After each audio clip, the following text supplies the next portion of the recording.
It's a pleasure to talk to the both of you, and I was in the room at the premiere a couple of days ago, and it was one of those, you know, moments that are gonna stay in everyone's mind, isn't it? How emotional was it for you? That's a lovely thing of you to say, and it certainly feels that way to us. You know, we've been on this extraordinary journey making this film, and whilst you know no creative process is you know level the whole way. We've had ups, we've had downs, but by and large it's just been wonderful. And so to arrive in Cannes and share it with everyone, and for them to feel something of our joy and passion is truly magical in the most authentic sense of the word. Yeah, that's true. Well, was everyone looking around at Elton from time to time, like just, you know, peeking at him?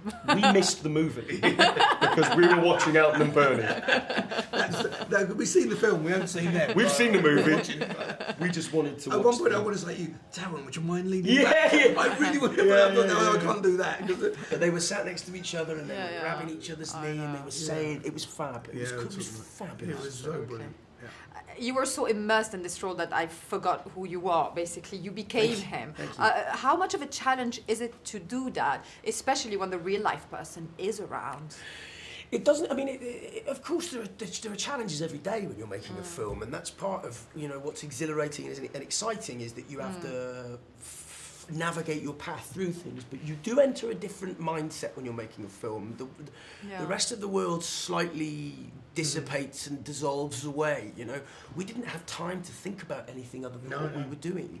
So you're in a different gear, you're in work mode, and which is why, you know, it demands so much energy, which is why it's heartbreaking when a movie doesn't land, because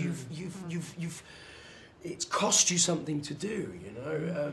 Sure, you've been paid and all that, and that's but great, you know, it's emotionally draining, draining. It's demanding, and so that's what the leading man does, front and centre. You know, that's what's required of him. As his job is to be extremely emotionally invested, and I think that's part of the beauty of ROCKETMAN is Taron's central performance. There's an honesty and authenticity to it that I think that means even when someone like Elton John watches it, he's completely transported by that performance because it's so honest, it's so real, and I think that's what we all love. I hope that's the case. Anyway. What I really love is that you know, we're all so familiar with the whole discography and songs, but now I will not listen to them in the same way. I know a bit the story behind the music.